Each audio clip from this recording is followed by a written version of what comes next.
우리 마지막이 언제였지? 헤어지지도 않은 두 사람이 서로의 얼굴을 바라보지만 누구도 그날을 기억해내지 못합니다.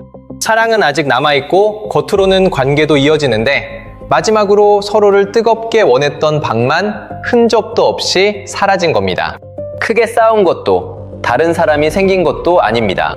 오늘도 함께 밥을 먹고 메시지를 주고받고 같은 침대에 눕습니다.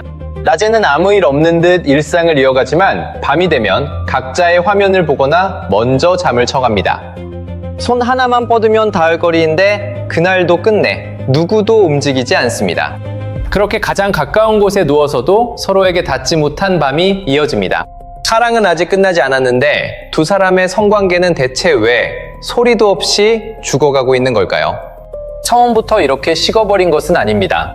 한때는 보고 싶어 라는 말이 끝나기도 전에 다음 약속이 잡혔고 한 사람이 손을 내밀면 다른 사람의 몸도 기다렸다는 듯 가까워졌습니다. 그때는 어떤 신호도 허공에서 죽지 않았습니다. 두 사람의 밤을 뜨겁게 만든 것은 젊음이나 낯선 자극만이 아니었습니다. 내가 다가가면 당신도 나를 향해 움직일 것이라는 확신이 있었습니다. 먼저 손을 내미는 일은 자존심을 거는 도박이 아니었고 잠깐의 망설임 하나를 거절로 오해할 이유도 없었습니다. 두 사람은 자신이 여전히 상대에게 가장 특별한 사람이라는 사실을 의심하지 않았습니다.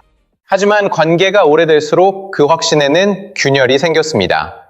2016년 라이나 생명과 강동우 성의학연구소의 조사에서는 결혼 11년에서 20년 차 기혼자 10명 중 3명이 성관계가 거의 없는 섹스리스 상태였습니다.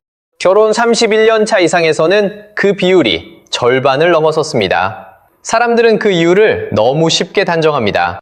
오래 만났으니 질린 것이고 나이가 들어 성욕이 줄었으며 애초에 궁합이 맞지 않았던 것뿐이라고요. 그러나 관계가 이어지는 동안 달라지는 것은 익숙함만이 아니었습니다. 출산과 육아, 가사노동, 수면, 건강, 관계 만족도처럼 두 사람의 성생활을 떠받치던 조건도 함께 바뀌었습니다. 가장 먼저 사라진 것은 시간이었습니다. 2024년 통계청 생활시간조사에서 기혼 가구주 부부를 비교한 결과 미취학 가구원이 있는 경우 부부 한 사람당 하루 평균 가사노동 시간은 없는 경우보다 2시간 8분 길었고 여가 시간은 2시간 19분 짧았습니다. 아이가 있다는 이유만으로 모든 관계가 섹스리스가 되는 것은 아니에요. 그러나 함께 쉬고 서로에게 집중할 수 있는 시간이 크게 줄어들 수 있다는 점은 이 수치에서 분명히 드러나요. 아이를 씻기고 재우고 밀린 설거지와 빨래를 끝내고 다음날 입을 옷과 준비물까지 챙기고 나서야 비로소 두 사람만 남습니다. 그러나 그때는 이미 하루가 거의 끝난 뒤예요. 둘만의 시간은 더 이상 당연히 주어지는 시간이 아닙니다. 해야 할 일을 모두 끝낸 뒤 우연히 남아야만 가질 수 있는 시간이 돼요. 생활은 두 사람의 시간을 빼앗는 데서 끝나지 않았습니다.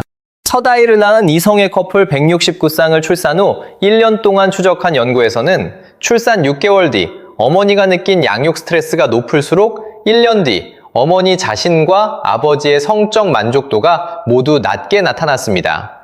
반면 아버지가 느낀 양육 스트레스는 두 사람의 이후 성적 만족도를 통계적으로 유의하게 예측하지 못했습니다. 하루를 버티는데 에너지를 다 쓰고 나면 상대를 원하는 마음이 남아있더라도 그것을 행동으로 옮길 여력부터 사라질 수 있어요. 문제는 아이가 자란다고 빼앗긴 시간이 자동으로 돌아온다고 장담할 수 없다는 데 있었습니다. 육아가 끝난 자리에 친밀함이 곧바로 돌아오기보다 수년 동안 반복된 미움과 거리감이 두 사람의 새로운 습관으로 남을 수도 있어요. 처음에는 오늘 하루만 미뤄요. 너무 피곤해 라는 말 뒤에는 다음 기회가 당연히 있을 것이라는 믿음이 남아 있어요. 하지만 피로가 사라지는 날은 좀처럼 오지 않아요. 한 사람이 먼저 잠들면 다른 사람은 다음 날을 기다리고 다음 날에는 또 다른 이유가 생깁니다. 그렇게 미뤄진 밤에는 큰 싸움도 없고 분명한 결별도 없습니다. 바로 그 때문에 두 사람은 무엇이 사라지고 있는지 늦게 알아차려요.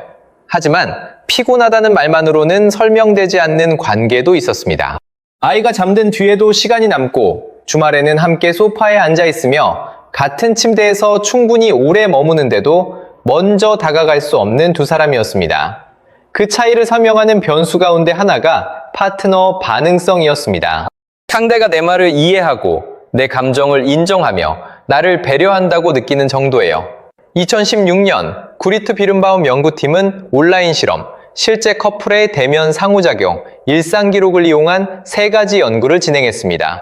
그 결과 파트너 반응성이 높을수록 상대를 향한 성적 욕구도 높게 나타났고 이 연관성은 여성에게서 더 강했습니다. 하지만 함께 나누는 말이 많다고 해서 서로가 이해받고 있다고 느끼는 것은 아니었습니다.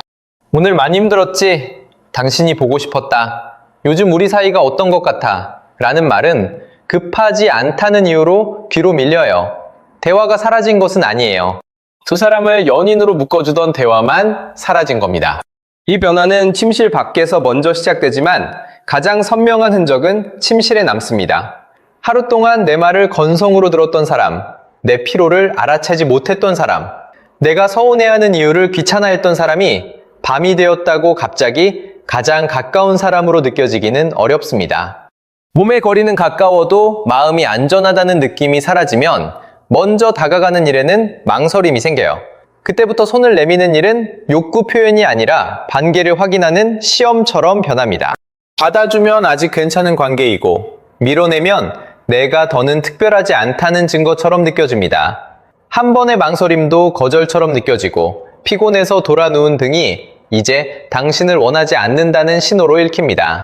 같은 거절이라도 오늘은 어렵지만 당신을 원하지 않는 것은 아니다 라는 안심이 남는 경우와 아무 설명 없이 차갑게 밀어내는 경우는 전혀 다른 흔적을 남깁니다. 확실한 신호가 보이지 않으면 아예 시작하지 않습니다. 괜히 분위기를 어색하게 만들고 싶지 않고 다시 상처받고 싶지도 않기 때문입니다. 상대 역시 같은 이유로 기다려요. 두 사람 모두 상대가 먼저 다가오기를 바라면서도 상대의 침묵을 자신을 원하지 않는다는 뜻으로 받아들입니다. 때로는 성욕이 사라진 것이 아니라 손을 뻗었다가 혼자 남겨질지 모른다는 두려움이 욕구보다 먼저 움직입니다. 확인되지 않은 오해는 그렇게 사실처럼 굳어집니다. 시간이 다시 생겼다고 몸까지 예전으로 돌아오는 것도 아니었습니다. 통증과 수면 문제, 만성질환과 복용약물, 나이에 따른 여성과 남성의 신체 변화는 욕구가 행동으로 이어지는 문턱을 더 높일 수 있었습니다. 그러나 이런 변화를 말하기 어려운 문제로 남겨두면 두 사람은 함께 원인을 확인하기보다 상대가 더는 자신을 원하지 않는다고 오해하기 쉬웠습니다. 몸의 변화마저 관계에 대한 의심으로 번진 겁니다. 그렇게 서로에게 다가가는 일이 어려워진 자리에는 아무런 거절도 돌아오지 않는 화면이 들어왔습니다. 연구에서는 휴대전화와 각종 기기가 커플의 상호작용을 방해하는 현상을 테크노퍼런스라고 부릅니다. 170세 쌍의 커플을 14일 동안 추적한 연구에서는 평소보다 기술 방해가 많았던 날일수록 관계를 더 부정적으로 평가하고 기술 사용을 둘러싼 갈등이 늘며 긍정적인 대면 상호작용은 줄어드는 연관성이 나타났습니다. 휴대전화 하나가 성관계를 없앴다고 단정할 수는 없어요. 두 사람이 서로에게서 안정감을 느끼고 자연스럽게 다가갈 수 있다면 화면을 내려놓는 일은 어렵지 않을 수 있어요.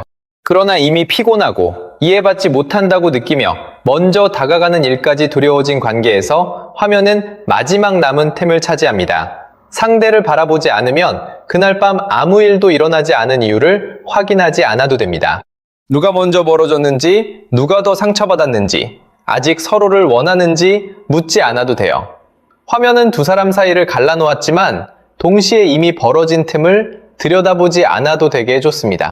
이제 아무도 먼저 화면을 내려놓지 않습니다. 상대에게 향하는 일에는 용기가 필요하지만 화면을 향하는 일에는 아무 위험도 없습니다. 그러나 성관계가 줄었다는 사실만으로 모든 관계를 몰락했다고 말할 수는 없습니다. 출산과 질병, 과로로 일정 기간 성관계가 줄어들 수도 있고 성관계가 적더라도 두 사람이 그 상태에 만족하며 친밀함을 유지하는 관계도 있습니다. 문제가 되는 것은 횟수 하나가 아니었습니다. 한 사람은 외면당했다고 느끼고 다른 사람은 압박받는다고 느끼면서도 누구도 그 거리를 말하지 못한 채 서로에게 다가가도 괜찮다는 확신까지 잃어가는 관계였습니다. 성관계는 어느 날 갑자기 사라지지 않았습니다. 시간과 여력이 먼저 줄었고 이해받는다는 확신이 흔들린 자리에는 거절의 두려움과 화면이라는 피난처가 들어왔습니다. 사랑이 끝나기 전에 두 사람 우리 마지막이 언제였지? 헤어지지도 않은 두 사람이 서로의 얼굴을 바라보지만 누구도 그날을 기억해내지 못합니다. 사랑은 아직 남아있고 겉으로는 관계도 이어지는데 마지막으로 서로를 뜨겁게 원했던 방만 흔적도 없이 사라진 겁니다. 크게 싸운 것도 다른 사람이 생긴 것도 아닙니다. 오늘도 함께 밥을 먹고 메시지를 주고받고 같은 침대에 눕습니다. 낮에는 아무 일 없는 듯 일상을 이어가지만 밤이 되면 각자의 화면을 보거나 먼저 잠을 쳐갑니다. 손 하나만 뻗으면 닿을 거리인데 그날도 끝내 누구도 움직이지 않습니다. 그렇게 가장 가까운 곳에 누워서도 서로에게 닿지 못한 밤이 이어집니다. 사랑은 아직 끝나지 않았는데 두 사람의 성관계는 대체 왜 소리도 없이 죽어가고 있는 걸까요? 처음부터 이렇게 식어버린 것은 아닙니다. 한때는 보고 싶어 라는 말이 끝나기도 전에 다음 약속이 잡혔고 한 사람이 손을 내밀면 다른 사람의 몸도 기다렸다는 듯 가까워졌습니다. 그때는 어떤 신호도 허공에서 죽지 않았습니다. 두 사람의 밤을 뜨겁게 만든 것은 젊음이나 낯선 자극만이 아니었습니다. 내가 다가가면 당신도 나를 향해 움직일 것이라는 확신이 있었습니다. 먼저 손을 내미는 일은 자존심을 거는 도박이 아니었고 잠깐의 망설임 하나를 거절로 오해할 이유도 없었습니다. 두 사람은 자신이 여전히 상대에게 가장 특별한 사람이라는 사실을 의심하지 않았습니다. 하지만 관계가 오래될수록 그 확신에는 균열이 생겼습니다. 2016년 라이나 생명과 강동우 성의학연구소의 조사에서는 결혼 11년에서 20년 차 기혼자 10명 중 3명이 성관계가 거의 없는 섹스리스 상태였습니다. 결혼 31년 차 이상에서는 그 비율이 절반을 넘어섰습니다. 사람들은 그 이유를 너무 쉽게 단정합니다. 오래 만났으니 질린 것이고 나이가 들어 성욕이 줄었으며 애초에 궁합이 맞지 않았던 것뿐이라고요. 그러나 관계가 이어지는 동안 달라지는 것은 익숙함만이 아니었습니다. 출산과 육아, 가사노동, 수면, 건강, 관계 만족도처럼 두 사람의 성생활을 떠받치던 조건도 함께 바뀌었습니다. 가장 먼저 사라진 것은 시간이었습니다. 2024년 통계청 생활시간조사에서 기혼 가구주 부부를 비교한 결과 미취학 가구원이 있는 경우 부부 한 사람당 하루 평균 가사노동 시간은 없는 경우보다 2시간 8분 길었고 여가 시간은 2시간 19분 짧았습니다. 아이가 있다는 이유만으로 모든 관계가 섹스리스가 되는 것은 아니에요. 그러나 함께 쉬고 서로에게 집중할 수 있는 시간이 크게 줄어들 수 있다는 점은 이 수치에서 분명히 드러나요. 아이를 씻기고 재우고 밀린 설거지와 빨래를 끝내고 다음날 입을 옷과 준비물까지 챙기고 나서야 비로소 두 사람만 남습니다. 그러나 그때는 이미 하루가 거의 끝난 뒤예요. 둘만의 시간은 더 이상 당연히 주어지는 시간이 아닙니다. 해야 할 일을 모두 끝낸 뒤 우연히 남아야만 가질 수 있는 시간이 돼요. 생활은 두 사람의 시간을 빼앗는 데서 끝나지 않았습니다. 첫 아이를 낳은 이성의 커플 169쌍을 출산 후 1년 동안 추적한 연구에서는 출산 6개월 뒤 어머니가 느낀 양육 스트레스가 높을수록 1년 뒤 어머니 자신과 아버지의 성적 만족도가 모두 낮게 나타났습니다. 반면 아버지가 느낀 양육 스트레스는 두 사람의 이후 성적 만족도를 통계적으로 유의하게 예측하지 못했습니다. 하루를 버티는데 에너지를 다 쓰고 나면 상대를 원하는 마음이 남아있더라도 그것을 행동으로 옮길 여력부터 사라질 수 있어요. 문제는 아이가 자란다고 빼앗긴 시간이 자동으로 돌아온다고 장담할 수 없다는 데 있었습니다. 육아가 끝난 자리에 친밀함이 곧바로 돌아오기보다 수년 동안 반복된 미움과 거리감이 두 사람의 새로운 습관으로 남을 수도 있어요. 처음에는 오늘 하루만 미뤄요. 너무 피곤해 라는 말 뒤에는 다음 기회가 당연히 있을 것이라는 믿음이 남아 있어요. 하지만 피로가 사라지는 날은 좀처럼 오지 않아요. 한 사람이 먼저 잠들면 다른 사람은 다음 날을 기다리고 다음 날에는 또 다른 이유가 생깁니다. 그렇게 미뤄진 밤에는 큰 싸움도 없고 분명한 결별도 없습니다. 바로 그 때문에 두 사람은 무엇이 사라지고 있는지 늦게 알아차려요. 하지만 피곤하다는 말만으로는 설명되지 않는 관계도 있었습니다. 아이가 잠든 뒤에도 시간이 남고 주말에는 함께 소파에 앉아 있으며 같은 침대에서 충분히 오래 머무는데도 먼저 다가갈 수 없는 두 사람이었습니다. 그 차이를 설명하는 변수 가운데 하나가 파트너 반응성이었습니다. 상대가 내 말을 이해하고 내 감정을 인정하며 나를 배려한다고 느끼는 정도예요. 2016년 구리트 비른바움 연구팀은 온라인 실험, 실제 커플의 대면 상호작용, 일상 기록을 이용한 3가지 연구를 진행했습니다.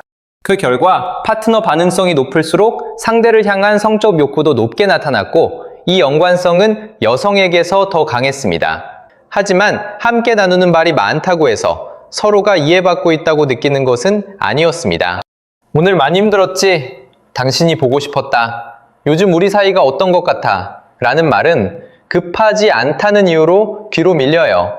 대화가 사라진 것은 아니에요. 두 사람을 연인으로 묶어주던 대화만 사라진 겁니다. 이 변화는 침실 밖에서 먼저 시작되지만 가장 선명한 흔적은 침실에 남습니다. 하루 동안 내 말을 건성으로 들었던 사람, 내 피로를 알아채지 못했던 사람, 내가 서운해하는 이유를 귀찮아했던 사람이 밤이 되었다고 갑자기 가장 가까운 사람으로 느껴지기는 어렵습니다. 몸의 거리는 가까워도 마음이 안전하다는 느낌이 사라지면 먼저 다가가는 일에는 망설임이 생겨요. 그때부터 손을 내미는 일은 욕구 표현이 아니라 관계를 확인하는 시험처럼 변합니다. 받아주면 아직 괜찮은 관계이고 밀어내면 내가 더는 특별하지 않다는 증거처럼 느껴집니다. 한 번의 망설임도 거절처럼 느껴지고 피곤해서 돌아 누운 등이 이제 당신을 원하지 않는다는 신호로 읽힙니다. 같은 거절이라도 오늘은 어렵지만 당신을 원하지 않는 것은 아니다 라는 안심이 남는 경우와 아무 설명 없이 차갑게 밀어내는 경우는 전혀 다른 흔적을 남깁니다. 확실한 신호가 보이지 않으면 아예 시작하지 않습니다.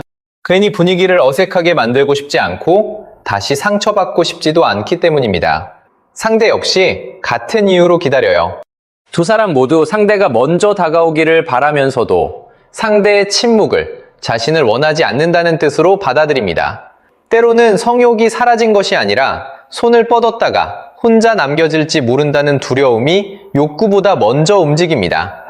확인되지 않은 오해는 그렇게 사실처럼 굳어집니다. 시간이 다시 생겼다고 몸까지 예전으로 돌아오는 것도 아니었습니다. 통증과 수면 문제, 만성질환과 복용약물, 나이에 따른 여성과 남성의 신체 변화는 욕구가 행동으로 이어지는 문턱을 더 높일 수 있었습니다. 그러나 이런 변화를 말하기 어려운 문제로 남겨두면 두 사람은 함께 원인을 확인하기보다 상대가 더는 자신을 원하지 않는다고 오해하기 쉬웠습니다. 몸의 변화마저 관계에 대한 의심으로 번진 겁니다. 그렇게 서로에게 다가가는 일이 어려워진 자리에는 아무런 거절도 돌아오지 않는 화면이 들어왔습니다. 연구에서는 휴대전화와 각종 기기가 커플의 상호작용을 방해하는 현상을 테크노퍼런스라고 부릅니다. 170세 쌍의 커플을 14일 동안 추적한 연구에서는 평소보다 기술 방해가 많았던 날일수록 관계를 더 부정적으로 평가하고 기술 사용을 둘러싼 갈등이 늘며 긍정적인 대면 상호작용은 줄어드는 연관성이 나타났습니다. 휴대전화 하나가 성관계를 없앴다고 단정할 수는 없어요. 두 사람이 서로에게서 안정감을 느끼고 자연스럽게 다가갈 수 있다면 화면을 내려놓는 일은 어렵지 않을 수 있어요. 그러나 이미 피곤하고 이해받지 못한다고 느끼며 먼저 다가가는 일까지 두려워진 관계에서 화면은 마지막 남은 틈을 차지합니다. 상대를 바라보지 않으면 그날 밤 아무 일도 일어나지 않은 이유를 확인하지 않아도 됩니다. 누가 먼저 멀어졌는지, 누가 더 상처받았는지, 아직 서로를 원하는지 묻지 않아도 돼요. 화면은 두 사람 사이를 갈라놓았지만 동시에 이미 벌어진 틈을 들여다보지 않아도 되게 해줬습니다. 이제 아무도 먼저 화면을 내려놓지 않습니다. 상대에게 향하는 일에는 용기가 필요하지만 화면을 향하는 일에는 아무 위험도 없습니다. 그러나 성관계가 줄었다는 사실만으로 모든 관계를 몰락했다고 말할 수는 없습니다. 출산과 질병, 과로로 일정 기간 성관계가 줄어들 수도 있고 성관계가 적더라도 두 사람이 그 상태에 만족하며 친밀함을 유지하는 관계도 있습니다. 문제가 되는 것은 횟수 하나가 아니었습니다. 한 사람은 외면당했다고 느끼고 다른 사람은 압박받는다고 느끼면서도 누구도 그 거리를 말하지 못한 채 서로에게 다가가도 괜찮다는 확신까지 잃어가는 관계였습니다. 성관계는 어느 날 갑자기 사라지지 않았습니다. 시간과 여력이 먼저 줄었고 이해받는다는 확신이 흔들린 자리에는 거절의 두려움과 화면이라는 피난처가 들어왔습니다. 사랑이 끝나기 전에 두 사람, 우리 마지막이 언제였지? 헤어지지도 않은 두 사람이 서로의 얼굴을 바라보지만 누구도 그날을 기억해내지 못합니다. 사랑은 아직 남아있고 겉으로는 관계도 이어지는데 마지막으로 서로를 뜨겁게 원했던 방만 흔적도 없이 사라진 겁니다. 크게 싸운 것도 다른 사람이 생긴 것도 아닙니다. 오늘도 함께 밥을 먹고 메시지를 주고받고 같은 침대에 눕습니다. 낮에는 아무 일 없는 듯 일상을 이어가지만 밤이 되면 각자의 화면을 보거나 먼저 잠을 쳐갑니다. 손 하나만 뻗으면 닿을 거리인데 그날도 끝내 누구도 움직이지 않습니다. 그렇게 가장 가까운 곳에 누워서도 서로에게 닿지 못한 밤이 이어집니다. 사랑은 아직 끝나지 않았는데 두 사람의 성관계는 대체 왜 소리도 없이 죽어가고 있는 걸까요? 처음부터 이렇게 식어버린 것은 아닙니다. 한때는 보고 싶어 라는 말이 끝나기도 전에 다음 약속이 잡혔고 한 사람이 손을 내밀면 다른 사람의 몸도 기다렸다는 듯 가까워졌습니다. 그때는 어떤 신호도 허공에서 죽지 않았습니다. 두 사람의 밤을 뜨겁게 만든 것은 젊음이나 낯선 자극만이 아니었습니다. 내가 다가가면 당신도 나를 향해 움직일 것이라는 확신이 있었습니다. 먼저 손을 내미는 일은 자존심을 거는 도박이 아니었고 잠깐의 망설임 하나를 거절로 오해할 이유도 없었습니다. 두 사람은 자신이 여전히 상대에게 가장 특별한 사람이라는 사실을 의심하지 않았습니다. 하지만 관계가 오래될수록 그 확신에는 균열이 생겼습니다. 2016년 라이나 생명과 강동우 성의학연구소의 조사에서는 결혼 11년에서 20년 차 기혼자 10명 중 3명이 성관계가 거의 없는 섹스리스 상태였습니다.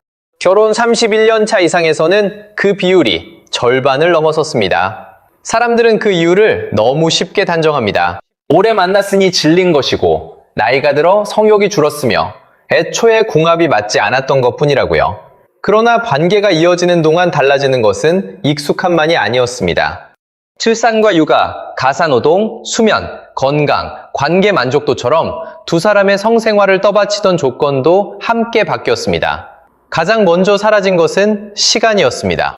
2024년 통계청 생활시간조사에서 기혼 가구주 부부를 비교한 결과 미취학 가구원이 있는 경우 부부 한 사람당 하루 평균 가사노동시간은 없는 경우보다 2시간 8분 길었고 여가 시간은 2시간 19분 짧았습니다. 아이가 있다는 이유만으로 모든 관계가 섹스리스가 되는 것은 아니에요. 그러나 함께 쉬고 서로에게 집중할 수 있는 시간이 크게 줄어들 수 있다는 점은 이 수치에서 분명히 드러나요.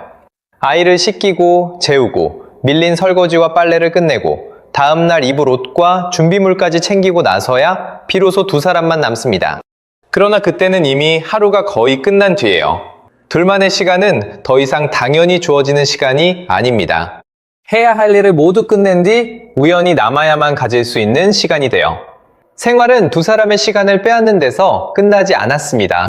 첫 아이를 낳은 이성의 커플 169쌍을 출산 후 1년 동안 추적한 연구에서는 출산 6개월 뒤 어머니가 느낀 양육 스트레스가 높을수록 1년 뒤 어머니 자신과 아버지의 성적 만족도가 모두 낮게 나타났습니다.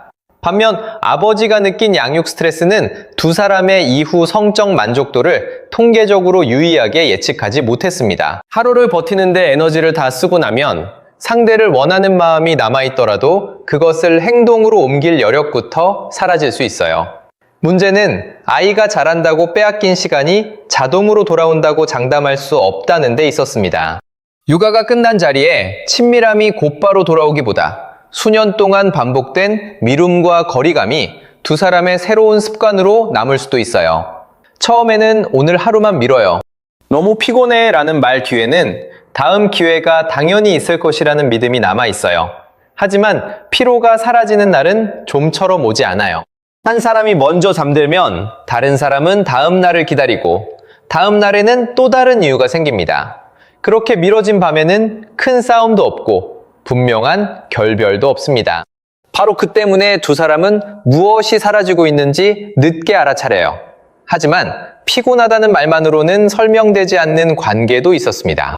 아이가 잠든 뒤에도 시간이 남고 주말에는 함께 소파에 앉아 있으며 같은 침대에서 충분히 오래 머무는데도 먼저 다가갈 수 없는 두 사람이었습니다.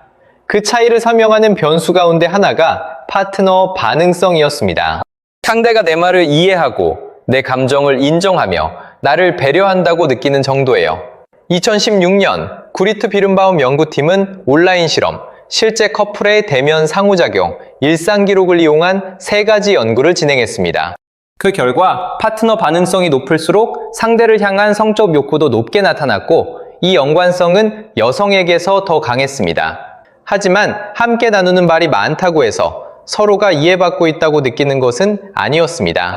오늘 많이 힘들었지? 당신이 보고 싶었다. 요즘 우리 사이가 어떤 것 같아? 라는 말은 급하지 않다는 이유로 뒤로 밀려요. 대화가 사라진 것은 아니에요. 두 사람을 연인으로 묶어주던 대화만 사라진 겁니다. 이 변화는 침실 밖에서 먼저 시작되지만 가장 선명한 흔적은 침실에 남습니다. 하루 동안 내 말을 건성으로 들었던 사람, 내 피로를 알아채지 못했던 사람, 내가 서운해하는 이유를 귀찮아했던 사람이 밤이 되었다고 갑자기 가장 가까운 사람으로 느껴지기는 어렵습니다. 몸의 거리는 가까워도 마음이 안전하다는 느낌이 사라지면 먼저 다가가는 일에는 망설임이 생겨요. 그때부터 손을 내미는 일은 욕구 표현이 아니라 관계를 확인하는 시험처럼 변합니다. 받아주면 아직 괜찮은 관계이고 밀어내면 내가 더는 특별하지 않다는 증거처럼 느껴집니다. 한 번의 망설임도 거절처럼 느껴지고 피곤해서 돌아누운 등이 이제 당신을 원하지 않는다는 신호로 읽힙니다. 같은 거절이라도 오늘은 어렵지만 당신을 원하지 않는 것은 아니다 라는 안심이 남는 경우와 아무 설명 없이 차갑게 밀어내는 경우는 전혀 다른 흔적을 남깁니다. 확실한 신호가 보이지 않으면 아예 시작하지 않습니다. 괜히 분위기를 어색하게 만들고 싶지 않고 다시 상처받고 싶지도 않기 때문입니다.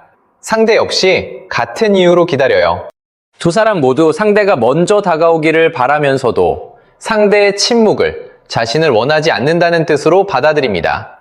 때로는 성욕이 사라진 것이 아니라 손을 뻗었다가 혼자 남겨질지 모른다는 두려움이 욕구보다 먼저 움직입니다. 확인되지 않은 오해는 그렇게 사실처럼 굳어집니다. 시간이 다시 생겼다고 몸까지 예전으로 돌아오는 것도 아니었습니다. 통증과 수면 문제, 만성질환과 복용약물, 나이에 따른 여성과 남성의 신체 변화는 욕구가 행동으로 이어지는 문턱을 더 높일 수 있었습니다. 그러나 이런 변화를 말하기 어려운 문제로 남겨두면 두 사람은 함께 원인을 확인하기보다 상대가 더는 자신을 원하지 않는다고 오해하기 쉬웠습니다. 몸의 변화마저 관계에 대한 의심으로 번진 겁니다. 그렇게 서로에게 다가가는 일이 어려워진 자리에는 아무런 거절도 돌아오지 않는 화면이 들어왔습니다. 연구에서는 휴대전화와 각종 기기가 커플의 상호작용을 방해하는 현상을 테크노퍼런스라고 부릅니다. 170세 쌍의 커플을 14일 동안 추적한 연구에서는 평소보다 기술 방해가 많았던 날일수록 관계를 더 부정적으로 평가하고 기술 사용을 둘러싼 갈등이 늘며 긍정적인 대면 상호작용은 줄어드는 연관성이 나타났습니다. 휴대전화 하나가 성관계를 없앴다고 단정할 수는 없어요. 두 사람이 서로에게서 안정감을 느끼고 자연스럽게 다가갈 수 있다면 화면을 내려놓는 일은 어렵지 않을 수 있어요. 그러나 이미 피곤하고 이해받지 못한다고 느끼며 먼저 다가가는 일까지 두려워진 관계에서 화면은 마지막 남은 틈을 차지합니다. 상대를 바라보지 않으면 그날 밤 아무 일도 일어나지 않은 이유를 확인하지 않아도 됩니다. 누가 먼저 멀어졌는지, 누가 더 상처받았는지, 아직 서로를 원하는지 묻지 않아도 돼요. 화면은 두 사람 사이를 갈라놓았지만 동시에 이미 벌어진 틈을 들여다보지 않아도 되게 해줬습니다. 이제 아무도 먼저 화면을 내려놓지 않습니다. 상대에게 향하는 일에는 용기가 필요하지만 화면을 향하는 일에는 아무 위험도 없습니다. 그러나 성관계가 줄었다는 사실만으로 모든 관계를 몰락했다고 말할 수는 없습니다. 출산과 질병, 과로로 일정 기간 성관계가 줄어들 수도 있고 성관계가 적더라도 두 사람이 그 상태에 만족하며 친밀함을 유지하는 관계도 있습니다. 문제가 되는 것은 횟수 하나가 아니었습니다. 한 사람은 외면당했다고 느끼고 다른 사람은 압박받는다고 느끼면서도 누구도 그 거리를 말하지 못한 채 서로에게 다가가도 괜찮다는 확신까지 이뤄가는 관계였습니다. 성관계는 어느 날 갑자기 사라지지 않았습니다. 시간과 여력이 먼저 줄었고 이해받는다는 확신이 흔들린 자리에는 거절의 두려움과 화면이라는 피난처가 들어왔습니다. 사랑이 끝나기 전에 두 사람, 우리 마지막이 언제였지?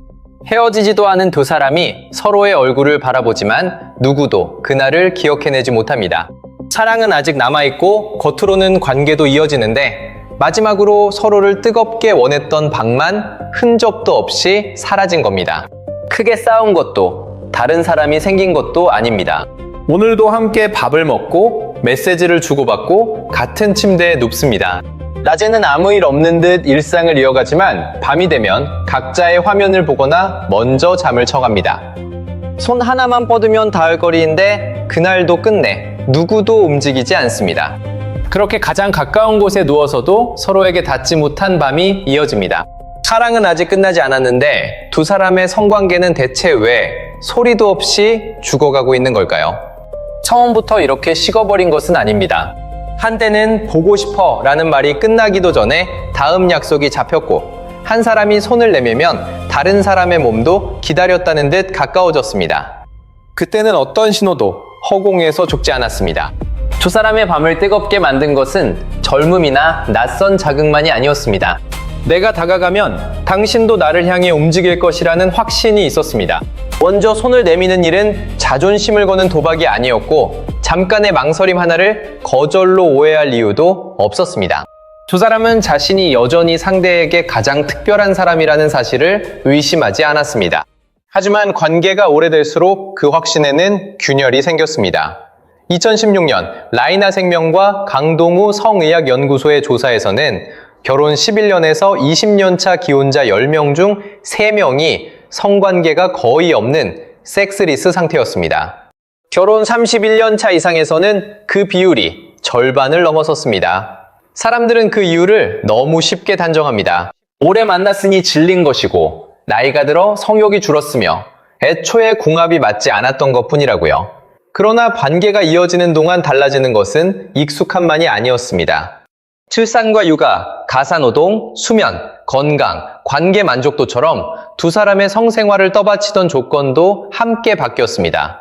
가장 먼저 사라진 것은 시간이었습니다. 2024년 통계청 생활시간조사에서 기혼 가구주 부부를 비교한 결과 미취학 가구원이 있는 경우 부부 한 사람당 하루 평균 가사노동 시간은 없는 경우보다 2시간 8분 길었고 여가 시간은 2시간 19분 짧았습니다. 아이가 있다는 이유만으로 모든 관계가 섹스리스가 되는 것은 아니에요. 그러나 함께 쉬고 서로에게 집중할 수 있는 시간이 크게 줄어들 수 있다는 점은 이 수치에서 분명히 드러나요. 아이를 씻기고 재우고 밀린 설거지와 빨래를 끝내고 다음날 입을 옷과 준비물까지 챙기고 나서야 비로소 두 사람만 남습니다.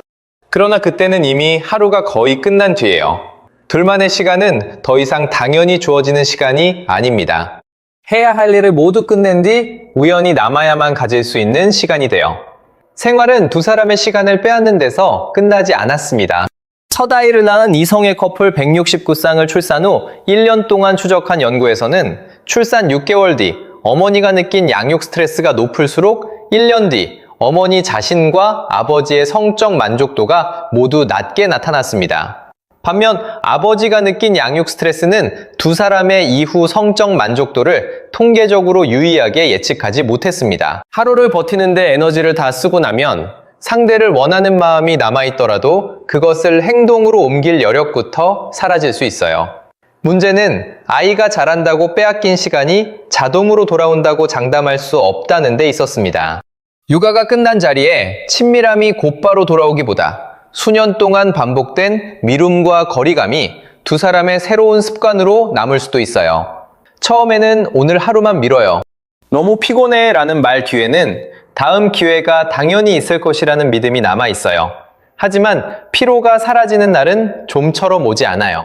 한 사람이 먼저 잠들면 다른 사람은 다음 날을 기다리고 다음 날에는 또 다른 이유가 생깁니다. 그렇게 미뤄진 밤에는 큰 싸움도 없고 분명한 결별도 없습니다. 바로 그 때문에 두 사람은 무엇이 사라지고 있는지 늦게 알아차려요. 하지만 피곤하다는 말만으로는 설명되지 않는 관계도 있었습니다. 아이가 잠든 뒤에도 시간이 남고 주말에는 함께 소파에 앉아 있으며 같은 침대에서 충분히 오래 머무는데도 먼저 다가갈 수 없는 두 사람이었습니다. 그 차이를 설명하는 변수 가운데 하나가 파트너 반응성이었습니다. 상대가 내 말을 이해하고 내 감정을 인정하며 나를 배려한다고 느끼는 정도예요. 2016년 구리트 비른바움 연구팀은 온라인 실험, 실제 커플의 대면 상호작용, 일상 기록을 이용한 3가지 연구를 진행했습니다. 그 결과 파트너 반응성이 높을수록 상대를 향한 성적 욕구도 높게 나타났고 이 연관성은 여성에게서 더 강했습니다. 하지만 함께 나누는 말이 많다고 해서 서로가 이해받고 있다고 느끼는 것은 아니었습니다. 오늘 많이 힘들었지? 당신이 보고 싶었다. 요즘 우리 사이가 어떤 것 같아? 라는 말은 급하지 않다는 이유로 뒤로 밀려요. 대화가 사라진 것은 아니에요. 두 사람을 연인으로 묶어주던 대화만 사라진 겁니다. 이 변화는 침실 밖에서 먼저 시작되지만 가장 선명한 흔적은 침실에 남습니다.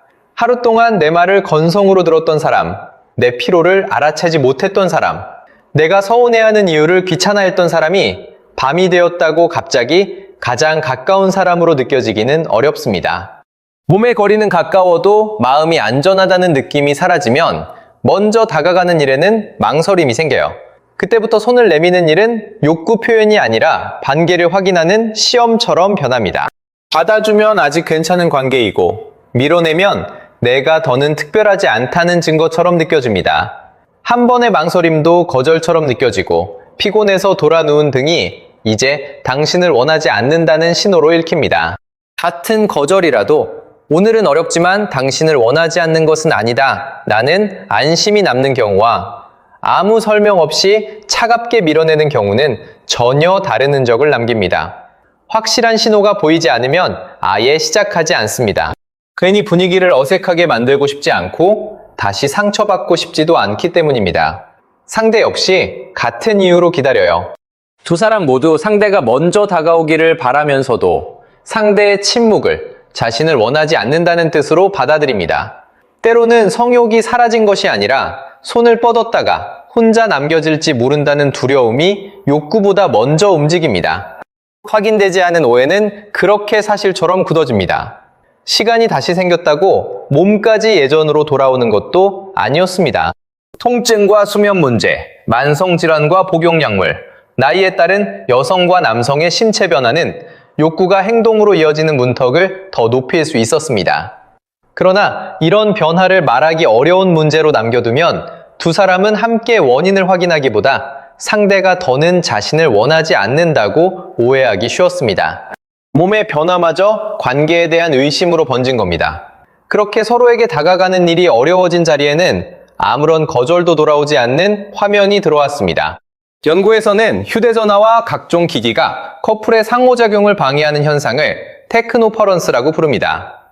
170세 쌍의 커플을 14일 동안 추적한 연구에서는 평소보다 기술 방해가 많았던 날일수록 관계를 더 부정적으로 평가하고 기술 사용을 둘러싼 갈등이 늘며 긍정적인 대면 상호작용은 줄어드는 연관성이 나타났습니다. 휴대전화 하나가 성관계를 없앴다고 단정할 수는 없어요. 두 사람이 서로에게서 안정감을 느끼고 자연스럽게 다가갈 수 있다면 화면을 내려놓는 일은 어렵지 않을 수 있어요. 그러나 이미 피곤하고 이해받지 못한다고 느끼며 먼저 다가가는 일까지 두려워진 관계에서 화면은 마지막 남은 틈을 차지합니다. 상대를 바라보지 않으면 그날 밤 아무 일도 일어나지 않은 이유를 확인하지 않아도 됩니다. 누가 먼저 멀어졌는지, 누가 더 상처받았는지, 아직 서로를 원하는지 묻지 않아도 돼요. 화면은 두 사람 사이를 갈라놓았지만 동시에 이미 벌어진 틈을 들여다보지 않아도 되게 해줬습니다. 이제 아무도 먼저 화면을 내려놓지 않습니다. 상대에게 향하는 일에는 용기가 필요하지만 화면을 향하는 일에는 아무 위험도 없습니다. 그러나 성관계가 줄었다는 사실만으로 모든 관계를 몰락했다고 말할 수는 없습니다. 출산과 질병, 과로로 일정 기간 성관계가 줄어들 수도 있고 성관계가 적더라도 두 사람이 그 상태에 만족하며 친밀함을 유지하는 관계도 있습니다. 문제가 되는 것은 횟수 하나가 아니었습니다. 한 사람은 외면당했다고 느끼고 다른 사람은 압박받는다고 느끼면서도 누구도 그 거리를 말하지 못한 채 서로에게 다가가도 괜찮다는 확신까지 잃어가는 관계였습니다. 성관계는 어느 날 갑자기 사라지지 않았습니다. 시간과 여력이 먼저 줄었고 이해받는다는 확신이 흔들린 자리에는 거절의 두려움과 화면이라는 피난처가 들어왔습니다. 사랑이 끝나기 전에 두 사람, 우리 마지막이 언제였지? 헤어지지도 않은 두 사람이 서로의 얼굴을 바라보지만 누구도 그날을 기억해내지 못합니다. 사랑은 아직 남아있고 겉으로는 관계도 이어지는데 마지막으로 서로를 뜨겁게 원했던 방만 흔적도 없이 사라진 겁니다. 크게 싸운 것도 다른 사람이 생긴 것도 아닙니다. 오늘도 함께 밥을 먹고 메시지를 주고받고 같은 침대에 눕습니다. 낮에는 아무 일 없는 듯 일상을 이어가지만 밤이 되면 각자의 화면을 보거나 먼저 잠을 쳐갑니다. 손 하나만 뻗으면 닿을 거리인데 그날도 끝내 누구도 움직이지 않습니다. 그렇게 가장 가까운 곳에 누워서도 서로에게 닿지 못한 밤이 이어집니다. 사랑은 아직 끝나지 않았는데 두 사람의 성관계는 대체 왜 소리도 없이 죽어가고 있는 걸까요? 처음부터 이렇게 식어버린 것은 아닙니다. 한때는 보고 싶어 라는 말이 끝나기도 전에 다음 약속이 잡혔고 한 사람이 손을 내밀면 다른 사람의 몸도 기다렸다는 듯 가까워졌습니다. 그때는 어떤 신호도 허공에서 죽지 않았습니다. 두 사람의 밤을 뜨겁게 만든 것은 젊음이나 낯선 자극만이 아니었습니다. 내가 다가가면 당신도 나를 향해 움직일 것이라는 확신이 있었습니다. 먼저 손을 내미는 일은 자존심을 거는 도박이 아니었고 잠깐의 망설임 하나를 거절로 오해할 이유도 없었습니다. 두 사람은 자신이 여전히 상대에게 가장 특별한 사람이라는 사실을 의심하지 않았습니다. 하지만 관계가 오래될수록 그 확신에는 균열이 생겼습니다. 2016년 라이나 생명과 강동우 성의학연구소의 조사에서는 결혼 11년에서 20년 차 기혼자 10명 중 3명이 성관계가 거의 없는 섹스리스 상태였습니다. 결혼 31년 차 이상에서는 그 비율이 절반을 넘어섰습니다. 사람들은 그 이유를 너무 쉽게 단정합니다. 오래 만났으니 질린 것이고 나이가 들어 성욕이 줄었으며 애초에 궁합이 맞지 않았던 것뿐이라고요. 그러나 관계가 이어지는 동안 달라지는 것은 익숙함만이 아니었습니다. 출산과 육아, 가사노동, 수면, 건강, 관계 만족도처럼 두 사람의 성생활을 떠받치던 조건도 함께 바뀌었습니다. 가장 먼저 사라진 것은 시간이었습니다. 2024년 통계청 생활시간조사에서 기혼 가구주 부부를 비교한 결과 미취학 가구원이 있는 경우 부부 한 사람당 하루 평균 가사노동 시간은 없는 경우보다 2시간 8분 길었고 여가 시간은 2시간 19분 짧았습니다. 아이가 있다는 이유만으로 모든 관계가 섹스리스가 되는 것은 아니에요. 그러나 함께 쉬고 서로에게 집중할 수 있는 시간이 크게 줄어들 수 있다는 점은 이 수치에서 분명히 드러나요. 아이를 씻기고 재우고 밀린 설거지와 빨래를 끝내고 다음날 입을 옷과 준비물까지 챙기고 나서야 비로소 두 사람만 남습니다. 그러나 그때는 이미 하루가 거의 끝난 뒤예요. 둘만의 시간은 더 이상 당연히 주어지는 시간이 아닙니다. 해야 할 일을 모두 끝낸 뒤 우연히 남아야만 가질 수 있는 시간이 돼요. 생활은 두 사람의 시간을 빼앗는 데서 끝나지 않았습니다. 첫 아이를 낳은 이성의 커플 169쌍을 출산 후 1년 동안 추적한 연구에서는 출산 6개월 뒤 어머니가 느낀 양육 스트레스가 높을수록 1년 뒤 어머니 자신과 아버지의 성적 만족도가 모두 낮게 나타났습니다. 반면 아버지가 느낀 양육 스트레스는 두 사람의 이후 성적 만족도를 통계적으로 유의하게 예측하지 못했습니다. 하루를 버티는데 에너지를 다 쓰고 나면 상대를 원하는 마음이 남아있더라도 그것을 행동으로 옮길 여력부터 사라질 수 있어요. 문제는 아이가 자란다고 빼앗긴 시간이 자동으로 돌아온다고 장담할 수 없다는 데 있었습니다. 육아가 끝난 자리에 친밀함이 곧바로 돌아오기보다 수년 동안 반복된 미움과 거리감이 두 사람의 새로운 습관으로 남을 수도 있어요. 처음에는 오늘 하루만 미뤄요. 너무 피곤해 라는 말 뒤에는 다음 기회가 당연히 있을 것이라는 믿음이 남아 있어요. 하지만 피로가 사라지는 날은 좀처럼 오지 않아요. 한 사람이 먼저 잠들면 다른 사람은 다음 날을 기다리고 다음 날에는 또 다른 이유가 생깁니다. 그렇게 미뤄진 밤에는 큰 싸움도 없고 분명한 결별도 없습니다. 바로 그 때문에 두 사람은 무엇이 사라지고 있는지 늦게 알아차려요. 하지만 피곤하다는 말만으로는 설명되지 않는 관계도 있었습니다. 아이가 잠든 뒤에도 시간이 남고 주말에는 함께 소파에 앉아 있으며 같은 침대에서 충분히 오래 머무는데도 먼저 다가갈 수 없는 두 사람이었습니다. 그 차이를 설명하는 변수 가운데 하나가 파트너 반응성이었습니다. 상대가 내 말을 이해하고 내 감정을 인정하며 나를 배려한다고 느끼는 정도예요. 2016년 구리트 비른바움 연구팀은 온라인 실험, 실제 커플의 대면 상호작용, 일상 기록을 이용한 3가지 연구를 진행했습니다. 그 결과 파트너 반응성이 높을수록 상대를 향한 성적 욕구도 높게 나타났고 이 연관성은 여성에게서 더 강했습니다. 하지만 함께 나누는 말이 많다고 해서 서로가 이해받고 있다고 느끼는 것은 아니었습니다. 오늘 많이 힘들었지? 당신이 보고 싶었다. 요즘 우리 사이가 어떤 것 같아? 라는 말은 급하지 않다는 이유로 뒤로 밀려요. 대화가 사라진 것은 아니에요. 두 사람을 연인으로 묶어주던 대화만 사라진 겁니다. 이 변화는 침실 밖에서 먼저 시작되지만 가장 선명한 흔적은 침실에 남습니다. 하루 동안 내 말을 건성으로 들었던 사람, 내 피로를 알아채지 못했던 사람, 내가 서운해하는 이유를 귀찮아했던 사람이 밤이 되었다고 갑자기 가장 가까운 사람으로 느껴지기는 어렵습니다. 몸의 거리는 가까워도 마음이 안전하다는 느낌이 사라지면 먼저 다가가는 일에는 망설임이 생겨요. 그때부터 손을 내미는 일은 욕구 표현이 아니라 관계를 확인하는 시험처럼 변합니다. 받아주면 아직 괜찮은 관계이고 밀어내면 내가 더는 특별하지 않다는 증거처럼 느껴집니다. 한 번의 망설임도 거절처럼 느껴지고 피곤해서 돌아누운 등이 이제 당신을 원하지 않는다는 신호로 읽힙니다. 같은 거절이라도 오늘은 어렵지만 당신을 원하지 않는 것은 아니다 라는 안심이 남는 경우와 아무 설명 없이 차갑게 밀어내는 경우는 전혀 다른 흔적을 남깁니다. 확실한 신호가 보이지 않으면 아예 시작하지 않습니다. 괜히 분위기를 어색하게 만들고 싶지 않고 다시 상처받고 싶지도 않기 때문입니다. 상대 역시 같은 이유로 기다려요.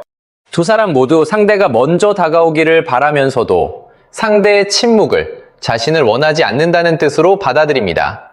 때로는 성욕이 사라진 것이 아니라 손을 뻗었다가 혼자 남겨질지 모른다는 두려움이 욕구보다 먼저 움직입니다.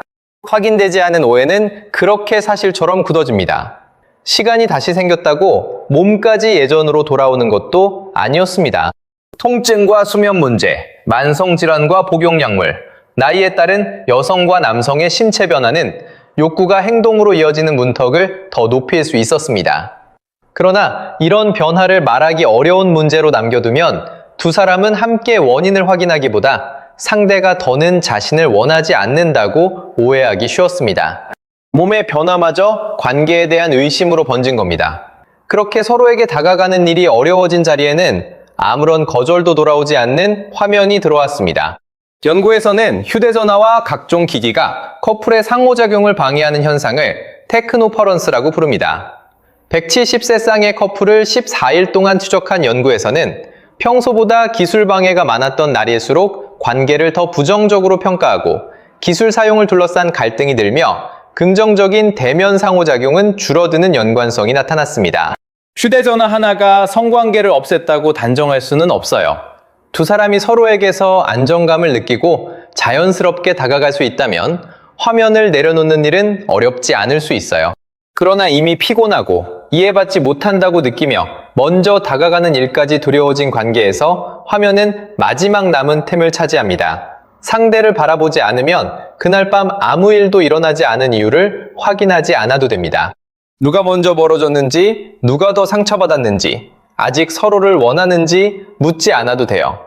화면은 두 사람 사이를 갈라놓았지만 동시에 이미 벌어진 틈을 들여다보지 않아도 되게 해줬습니다. 이제 아무도 먼저 화면을 내려놓지 않습니다. 상대에게 향하는 일에는 용기가 필요하지만 화면을 향하는 일에는 아무 위험도 없습니다. 그러나 성관계가 줄었다는 사실만으로 모든 관계를 몰락했다고 말할 수는 없습니다. 출산과 질병, 과로로 일정 기간 성관계가 줄어들 수도 있고 성관계가 적더라도 두 사람이 그 상태에 만족하며 친밀함을 유지하는 관계도 있습니다. 문제가 되는 것은 횟수 하나가 아니었습니다. 한 사람은 외면당했다고 느끼고 다른 사람은 압박받는다고 느끼면서도 누구도 그 거리를 말하지 못한 채 서로에게 다가가도 괜찮다는 확신까지 잃어가는 관계였습니다. 성관계는 어느 날 갑자기 사라지지 않았습니다. 시간과 여력이 먼저 줄었고 이해받는다는 확신이 흔들린 자리에는 거절의 두려움과 화면이라는 피난처가 들어왔습니다. 사랑이 끝나기 전에 두 사람, 우리 마지막이 언제였지? 헤어지지도 않은 두 사람이 서로의 얼굴을 바라보지만 누구도 그날을 기억해내지 못합니다. 사랑은 아직 남아있고 겉으로는 관계도 이어지는데 마지막으로 서로를 뜨겁게 원했던 방만 흔적도 없이 사라진 겁니다. 크게 싸운 것도 다른 사람이 생긴 것도 아닙니다. 오늘도 함께 밥을 먹고 메시지를 주고받고 같은 침대에 눕습니다. 낮에는 아무 일 없는 듯 일상을 이어가지만 밤이 되면 각자의 화면을 보거나 먼저 잠을 쳐갑니다. 손 하나만 뻗으면 닿을 거리인데 그날도 끝내 누구도 움직이지 않습니다. 그렇게 가장 가까운 곳에 누워서도 서로에게 닿지 못한 밤이 이어집니다. 사랑은 아직 끝나지 않았는데 두 사람의 성관계는 대체 왜 소리도 없이 죽어가고 있는 걸까요? 처음부터 이렇게 식어버린 것은 아닙니다. 한때는 보고 싶어 라는 말이 끝나기도 전에 다음 약속이 잡혔고 한 사람이 손을 내밀면 다른 사람의 몸도 기다렸다는 듯 가까워졌습니다. 그때는 어떤 신호도 허공에서 죽지 않았습니다.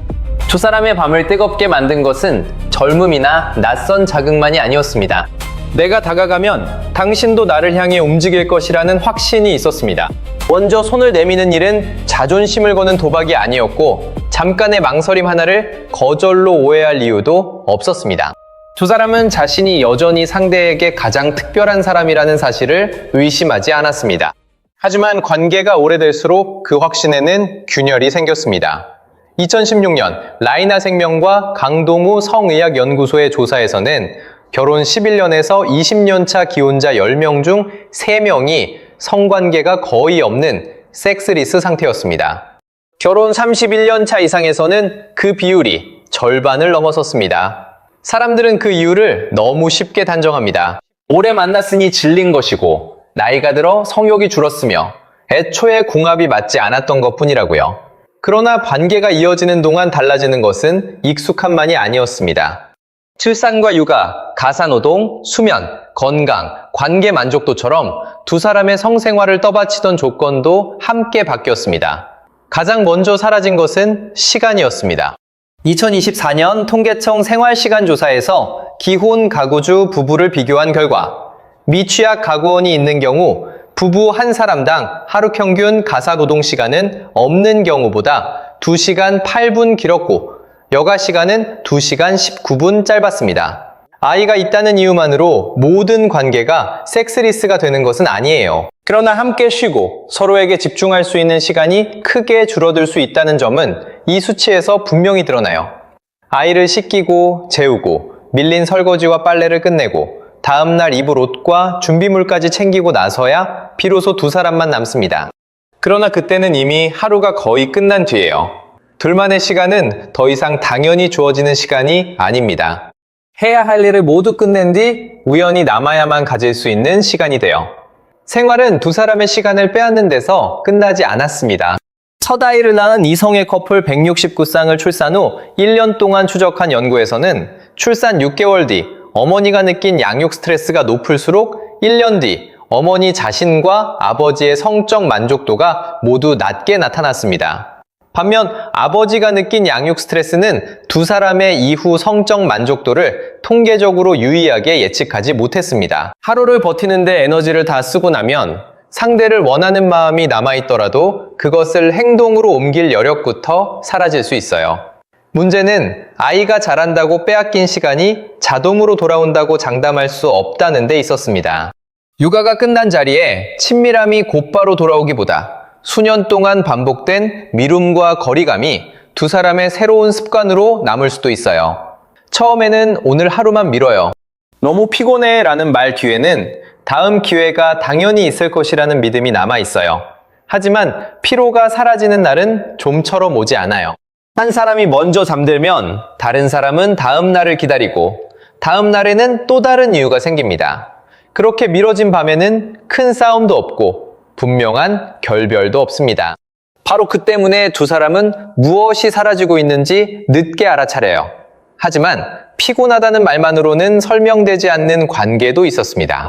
아이가 잠든 뒤에도 시간이 남고 주말에는 함께 소파에 앉아 있으며 같은 침대에서 충분히 오래 머무는데도 먼저 다가갈 수 없는 두 사람이었습니다. 그 차이를 설명하는 변수 가운데 하나가 파트너 반응성이었습니다. 상대가 내 말을 이해하고 내 감정을 인정하며 나를 배려한다고 느끼는 정도예요.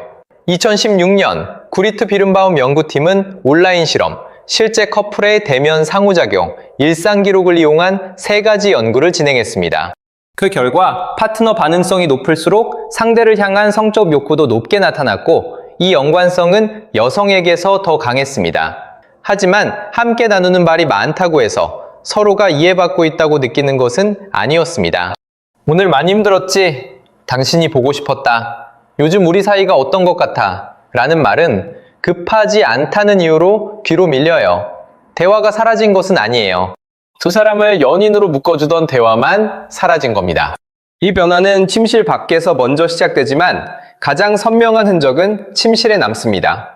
하루 동안 내 말을 건성으로 들었던 사람, 내 피로를 알아채지 못했던 사람, 내가 서운해하는 이유를 귀찮아했던 사람이 밤이 되었다고 갑자기 가장 가까운 사람으로 느껴지기는 어렵습니다. 몸의 거리는 가까워도 마음이 안전하다는 느낌이 사라지면 먼저 다가가는 일에는 망설임이 생겨요. 그때부터 손을 내미는 일은 욕구 표현이 아니라 관계를 확인하는 시험처럼 변합니다. 받아주면 아직 괜찮은 관계이고 밀어내면 내가 더는 특별하지 않다는 증거처럼 느껴집니다. 한 번의 망설임도 거절처럼 느껴지고 피곤해서 돌아누운 등이 이제 당신을 원하지 않는다는 신호로 읽힙니다. 같은 거절이라도 오늘은 어렵지만 당신을 원하지 않는 것은 아니다. 라는 안심이 남는 경우와 아무 설명 없이 차갑게 밀어내는 경우는 전혀 다른 흔적을 남깁니다. 확실한 신호가 보이지 않으면 아예 시작하지 않습니다. 괜히 분위기를 어색하게 만들고 싶지 않고 다시 상처받고 싶지도 않기 때문입니다. 상대 역시 같은 이유로 기다려요. 두 사람 모두 상대가 먼저 다가오기를 바라면서도 상대의 침묵을 자신을 원하지 않는다는 뜻으로 받아들입니다. 때로는 성욕이 사라진 것이 아니라 손을 뻗었다가 혼자 남겨질지 모른다는 두려움이 욕구보다 먼저 움직입니다. 확인되지 않은 오해는 그렇게 사실처럼 굳어집니다. 시간이 다시 생겼다고 몸까지 예전으로 돌아오는 것도 아니었습니다. 통증과 수면 문제, 만성질환과 복용약물, 나이에 따른 여성과 남성의 신체 변화는 욕구가 행동으로 이어지는 문턱을 더 높일 수 있었습니다. 그러나 이런 변화를 말하기 어려운 문제로 남겨두면 두 사람은 함께 원인을 확인하기보다 상대가 더는 자신을 원하지 않는다고 오해하기 쉬웠습니다. 몸의 변화마저 관계에 대한 의심으로 번진 겁니다. 그렇게 서로에게 다가가는 일이 어려워진 자리에는 아무런 거절도 돌아오지 않는 화면이 들어왔습니다. 연구에서는 휴대전화와 각종 기기가 커플의 상호작용을 방해하는 현상을 테크노퍼런스라고 부릅니다. 170세 쌍의 커플을 14일 동안 추적한 연구에서는 평소보다 기술 방해가 많았던 날일수록 관계를 더 부정적으로 평가하고 기술 사용을 둘러싼 갈등이 늘며 긍정적인 대면 상호작용은 줄어드는 연관성이 나타났습니다. 휴대전화 하나가 성관계를 없앴다고 단정할 수는 없어요. 두 사람이 서로에게서 안정감을 느끼고 자연스럽게 다가갈 수 있다면 화면을 내려놓는 일은 어렵지 않을 수 있어요. 그러나 이미 피곤하고 이해받지 못한다고 느끼며 먼저 다가가는 일까지 두려워진 관계에서 화면은 마지막 남은 틈을 차지합니다. 상대를 바라보지 않으면 그날 밤 아무 일도 일어나지 않은 이유를 확인하지 않아도 됩니다. 누가 먼저 멀어졌는지, 누가 더 상처받았는지, 아직 서로를 원하는지 묻지 않아도 돼요. 화면은 두 사람 사이를 갈라놓았지만 동시에 이미 벌어진 틈을 들여다보지 않아도 되게 해줬습니다. 이제 아무도 먼저 화면을 내려놓지 않습니다. 상대에게 향하는 일에는 용기가 필요하지만 화면을 향하는 일에는 아무 위험도 없습니다. 그러나 성관계가 줄었다는 사실만으로 모든 관계를 몰락했다고 말할 수는 없습니다. 출산과 질병, 과로로 일정 기간 성관계가 줄어들 수도 있고 성관계가 적더라도 두 사람이 그 상태에 만족하며 친밀함을 유지하는 관계도 있습니다. 문제가 되는 것은 횟수 하나가 아니었습니다. 한 사람은 외면당했다고 느끼고 다른 사람은 압박받는다고 느끼면서도 누구도 그 거리를 말하지 못한 채 서로에게 다가가도 괜찮다는 확신까지 이뤄가는 관계였습니다. 성관계는 어느 날 갑자기 사라지지 않았습니다. 시간과 여력이 먼저 줄었고 이해받는다는 확신이 흔들린 자리에는 거절의 두려움과 화면이라는 피난처가 들어왔습니다. 사랑이 끝나기 전에 두 사람, 우리 마지막이 언제였지? 헤어지지도 않은 두 사람이 서로의 얼굴을 바라보지만 누구도 그날을 기억해내지 못합니다. 사랑은 아직 남아있고 겉으로는 관계도 이어지는데 마지막으로 서로를 뜨겁게 원했던 방만 흔적도 없이 사라진 겁니다. 크게 싸운 것도 다른 사람이 생긴 것도 아닙니다. 오늘도 함께 밥을 먹고 메시지를 주고받고 같은 침대에 눕습니다.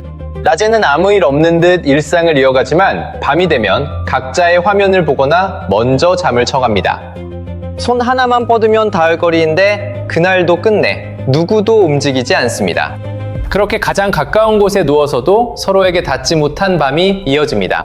사랑은 아직 끝나지 않았는데 두 사람의 성관계는 대체 왜 소리도 없이 죽어가고 있는 걸까요?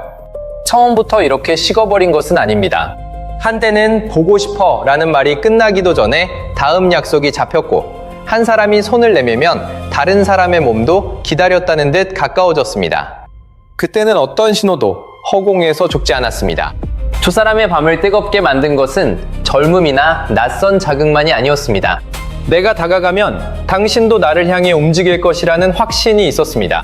먼저 손을 내미는 일은 자존심을 거는 도박이 아니었고 잠깐의 망설임 하나를 거절로 오해할 이유도 없었습니다.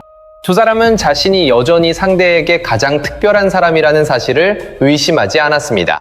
하지만 관계가 오래될수록 그 확신에는 균열이 생겼습니다.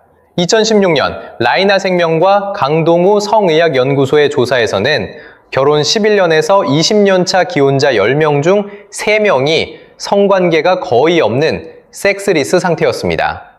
결혼 31년 차 이상에서는 그 비율이 절반을 넘어섰습니다. 사람들은 그 이유를 너무 쉽게 단정합니다. 오래 만났으니 질린 것이고 나이가 들어 성욕이 줄었으며 애초에 궁합이 맞지 않았던 것뿐이라고요. 그러나 관계가 이어지는 동안 달라지는 것은 익숙함만이 아니었습니다. 출산과 육아, 가사노동, 수면, 건강, 관계 만족도처럼 두 사람의 성생활을 떠받치던 조건도 함께 바뀌었습니다. 가장 먼저 사라진 것은 시간이었습니다.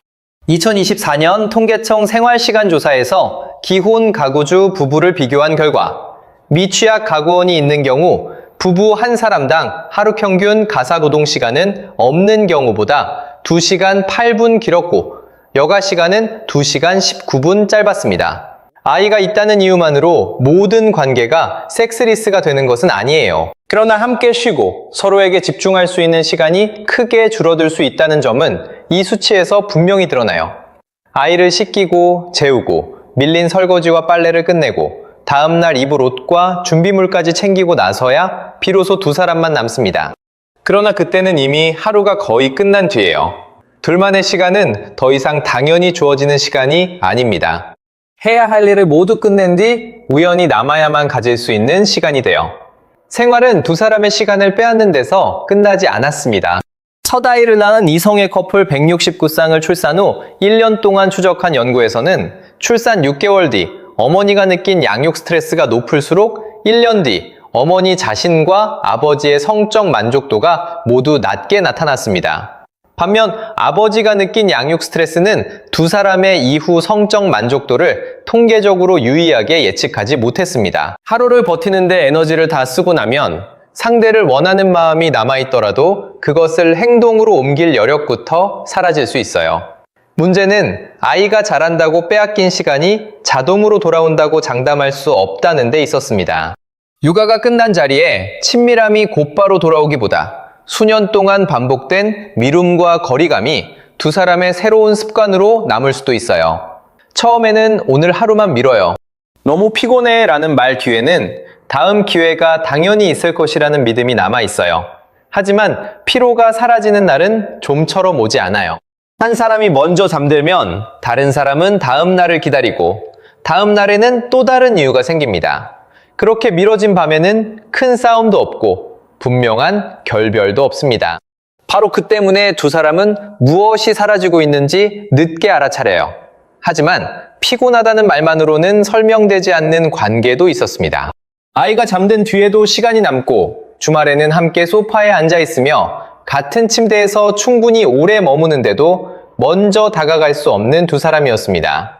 그 차이를 설명하는 변수 가운데 하나가 파트너 반응성이었습니다. 상대가 내 말을 이해하고 내 감정을 인정하며 나를 배려한다고 느끼는 정도예요. 2016년 구리트 비른바움 연구팀은 온라인 실험, 실제 커플의 대면 상호작용, 일상 기록을 이용한 3가지 연구를 진행했습니다. 그 결과 파트너 반응성이 높을수록 상대를 향한 성적 욕구도 높게 나타났고 이 연관성은 여성에게서 더 강했습니다. 하지만 함께 나누는 말이 많다고 해서 서로가 이해받고 있다고 느끼는 것은 아니었습니다. 오늘 많이 힘들었지? 당신이 보고 싶었다. 요즘 우리 사이가 어떤 것 같아? 라는 말은 급하지 않다는 이유로 뒤로 밀려요. 대화가 사라진 것은 아니에요. 두 사람을 연인으로 묶어주던 대화만 사라진 겁니다. 이 변화는 침실 밖에서 먼저 시작되지만 가장 선명한 흔적은 침실에 남습니다. 하루 동안 내 말을 건성으로 들었던 사람, 내 피로를 알아채지 못했던 사람, 내가 서운해하는 이유를 귀찮아했던 사람이 밤이 되었다고 갑자기 가장 가까운 사람으로 느껴지기는 어렵습니다. 몸의 거리는 가까워도 마음이 안전하다는 느낌이 사라지면 먼저 다가가는 일에는 망설임이 생겨요. 그때부터 손을 내미는 일은 욕구 표현이 아니라 관계를 확인하는 시험처럼 변합니다. 받아주면 아직 괜찮은 관계이고 밀어내면 내가 더는 특별하지 않다는 증거처럼 느껴집니다. 한 번의 망설임도 거절처럼 느껴지고 피곤해서 돌아 누운 등이 이제 당신을 원하지 않는다는 신호로 읽힙니다. 같은 거절이라도 오늘은 어렵지만 당신을 원하지 않는 것은 아니다. 나는 안심이 남는 경우와 아무 설명 없이 차갑게 밀어내는 경우는 전혀 다른 흔적을 남깁니다. 확실한 신호가 보이지 않으면 아예 시작하지 않습니다. 괜히 분위기를 어색하게 만들고 싶지 않고 다시 상처받고 싶지도 않기 때문입니다. 상대 역시 같은 이유로 기다려요. 두 사람 모두 상대가 먼저 다가오기를 바라면서도 상대의 침묵을 자신을 원하지 않는다는 뜻으로 받아들입니다. 때로는 성욕이 사라진 것이 아니라 손을 뻗었다가 혼자 남겨질지 모른다는 두려움이 욕구보다 먼저 움직입니다. 확인되지 않은 오해는 그렇게 사실처럼 굳어집니다. 시간이 다시 생겼다고 몸까지 예전으로 돌아오는 것도 아니었습니다.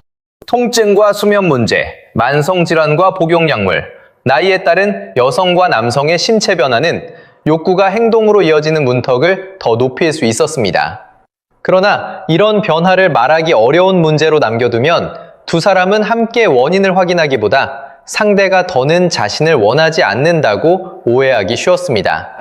몸의 변화마저 관계에 대한 의심으로 번진 겁니다. 그렇게 서로에게 다가가는 일이 어려워진 자리에는 아무런 거절도 돌아오지 않는 화면이 들어왔습니다. 연구에서는 휴대전화와 각종 기기가 커플의 상호작용을 방해하는 현상을 테크노퍼런스라고 부릅니다.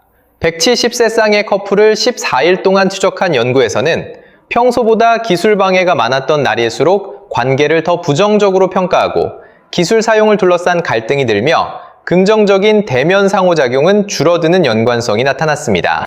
휴대전화 하나가 성관계를 없앴다고 단정할 수는 없어요. 두 사람이 서로에게서 안정감을 느끼고 자연스럽게 다가갈 수 있다면 화면을 내려놓는 일은 어렵지 않을 수 있어요. 그러나 이미 피곤하고 이해받지 못한다고 느끼며 먼저 다가가는 일까지 두려워진 관계에서 화면은 마지막 남은 템을 차지합니다. 상대를 바라보지 않으면 그날 밤 아무 일도 일어나지 않은 이유를 확인하지 않아도 됩니다. 누가 먼저 멀어졌는지, 누가 더 상처받았는지, 아직 서로를 원하는지 묻지 않아도 돼요. 화면은 두 사람 사이를 갈라놓았지만 동시에 이미 벌어진 틈을 들여다보지 않아도 되게 해줬습니다. 이제 아무도 먼저 화면을 내려놓지 않습니다. 상대에게 향하는 일에는 용기가 필요하지만 화면을 향하는 일에는 아무 위험도 없습니다. 그러나 성관계가 줄었다는 사실만으로 모든 관계를 몰락했다고 말할 수는 없습니다. 출산과 질병, 과로로 일정 기간 성관계가 줄어들 수도 있고 성관계가 적더라도 두 사람이 그 상태에 만족하며 친밀함을 유지하는 관계도 있습니다. 문제가 되는 것은 횟수 하나가 아니었습니다. 한 사람은 외면당했다고 느끼고 다른 사람은 압박받는다고 느끼면서도 누구도 그 거리를 말하지 못한 채 서로에게 다가가도 괜찮다는 확신까지 잃어가는 관계였습니다. 성관계는 어느 날 갑자기 사라지지 않았습니다. 시간과 여력이 먼저 줄었고 이해받는다는 확신이 흔들린 자리에는 거절의 두려움과 화면이라는 피난처가 들어왔습니다. 사랑이 끝나기 전에 두 사람